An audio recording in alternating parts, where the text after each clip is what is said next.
संकल्प उपन्यासिका एपिसोड 10 लेखक रवि रंजन गोस्वामी सुना रही हैं सिद्धि।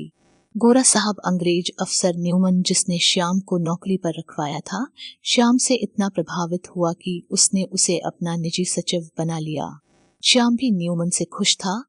श्याम को आश्चर्य होता न्यूमन साहब अंग्रेजों की तरह नहीं लगते। अंग्रेज अफसरों की कड़क मिजाजी के किस्से आम थे। वे 10 साल से इंडिया में थे। 5 साल कानपुर में रहने के बाद तबादले पर झांसी आए थे। उन्हें हिंदी आती थी।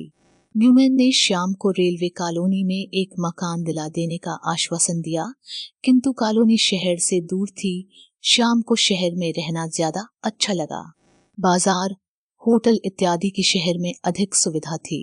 उस समय के माहौल में आजादी की बेस पर चाहत, अंग्रेजों का विरोध और आजादी के लिए त्याग और बलिदान की भावना से जनमानस भरा हुआ था।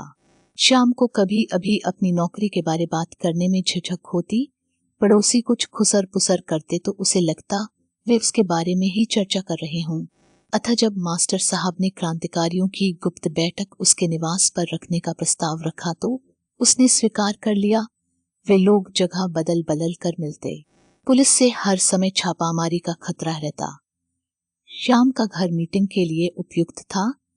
एक तो वह उन दिनों वहां अकेला रहता था। करी नौकर था।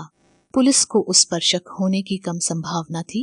श्याम समझता था कोई छोटी मोटी स्थानीय नेताओं की मीटिंग होगी, किंतु उसे ज्ञात हुआ उसका क्षेत्र आजादी की लड़ाई में अत्यधिक सक्रिय था। अपने निवास पर होने वाली क्रांतिकारियों की मीटिंग से उसका अपनी ही नजरों में जो मान कम हो गया था वह पुनर्स्थापित हो गया था। मास्टर साहब ने भी उससे कहा था, युद्ध अनेकों स्तर पर अनेक मोर्चों पर लड़ा जाता है। तुम भी आजादी के एक सिपाही हो।